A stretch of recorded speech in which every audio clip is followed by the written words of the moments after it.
Honorable Correspondent Sir, Sri Hari Sir, respected Principal Sir also, Hari Sir, available teacher, then my dear working student. First of all, I would like to welcome you all to an introductory speech on both I have written communicative grammar, composition and uses. I express my deep gratitude to the management and principal who have offered me an opportunity to share a few minutes in his company.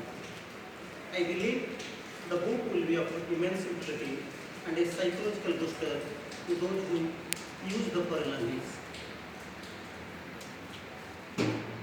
It is a matter of pride to belong to the group of users of English. Your teacher in English will brief you about the usefulness of the product. I thank you all and I hope you advantage yourself by the help of the book. The dividend of the output, the profit of this project will be the best capital for my next project at the interest of the learners. Our motive is not personal financial advantage, but to spread knowledge among the users of the language.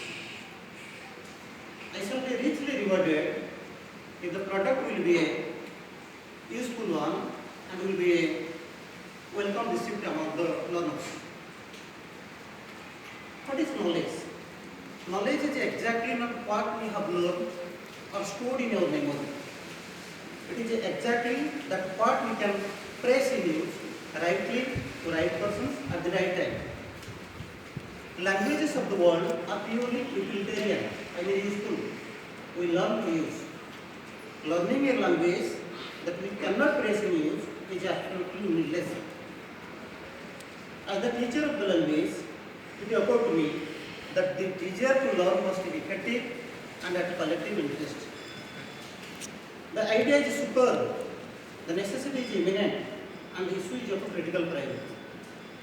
It is a miracle that the idea dawned ultimately when it is too late and we have inflicted too much of a damage to the nation as well as the genuine health of the nation. Humanity cannot afford to ignore the fundamental needs and the rights of the loading mass of human resource. They are the urgent architects of our tomorrow. But ironically, we have kept them under disillusionment. We have given them what we thought proper for them without going into their source. The system of education should be productive. It should produce proud humans to uplift humanity. It should produce nationalists. It should produce intelligent and worthy citizens to man the mechanism efficiently. And it should inculcate love for truth and honesty. It should produce intelligent and worthy citizens to man the mechanism efficiently. At the same time, it should make them growingly human rather than heartless nations. It should make their hearts melt in sympathy for the deprived. Has our prevalent system fulfilled all these aspirations? No, not at all. It failed grossly and it deserves to be replaced. The core meaning of education is to inform and awaken. The system must be rigorous but attainable. We have to reduce the workload within the manageability of the learners. And the system must be rigorous but it should be attainable. Give a man a horse he can ride. Give them what they need, not what you have chosen to give. When a beggar is asking 10 rupees, you cannot give him a book because he needs food to eat, not a book to read. So in that sense, we reduce the workload within the manageability of the learners, and we can preserve specialized subject for specialized learners, discourage private handlers, because we shall be there where we wish to reach.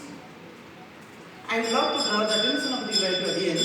You are all educated students. I would love to draw the attention of the right audience to 2 points in support of the present product that promises to inculcate assurance of means to attain the desired ability to and in English language, you can speak efficiently and effectively in real life situations. The present product, and in this book, the present product is meticulously designed after extensive research and planning to pull the learners out of the fear and shyness, and they will venture a leap forward to use the target language in real life situations. But most predominant obstacle for them is their unfamiliarity with the languaging, and the next hardship is their majorly limited vocabulary. That means why we are unable to speak English. We are unfamiliar about the language, at the same time we do not have sufficient vocabulary. We have been learning syllabus English for years, but we fail to speak in English. We are unable to describe again in real life situations. So they continue unfamiliar to use the target language in real life situations. Hence, their desire to use the target language in real life situations has been hindered, and the practical output of the system failed miserably to inculcate speech ability among the learners. Essentially, competence must be viewed as the overall underlying knowledge of the language system as well as the ability for language use. We have been learning English grammar in every schools, not only in your schools, every schools, but the students fail to speak in English. Not only the students, I used to tell even also the teachers. Why? Mere grammatical knowledge is distinctly sort of a desirability. If you know only tenses, if you know only active spaces, if you know only direct and indirect space, you cannot speak fluently. So mere grammatical knowledge is distinctly sort of a desirability. There are several sectors of communicative competence, of which grammaticality is one. Professor Hines lists 4 major sectors as possible, feasible, appropriate, and essential uses. Professor Widdowson also suggests discourse teaching as a fruitful means to effective language learning and attaining communicative skill. What do you mean by discourse teaching? What is discourse teaching? Discourse teaching is teaching the target language in connected sentences rather than isolated one, with complete care to protect grammaticality or cohesion and contextual continuity or coherence. We have to understand what is cohesion and what is coherence. We have been taught English in every schools, many of the schools. Again, English is being taught in isolated sentences. When we are speaking one sentences, there is no link with the second sentences. So that is why you fail to speak in English. Listen, we have to understand the point. Where we have given much more importance in the book. So, cohesion involves formal linguistic features in establishing links in a sentence, while coherence maintains a much desired contribution to the message of the content. It needs a thorough restructuring of the system of the learning and teaching of the second language, right from syllabus design, preparing the content through discourse, rightly orienting men behind the message, next providing useful what is called atmosphere. Okay, then we can give them what is called developing necessary infrastructure, providing useful audio visual aids, and stimulating the learner's motive with utmost care for the needs of the learners.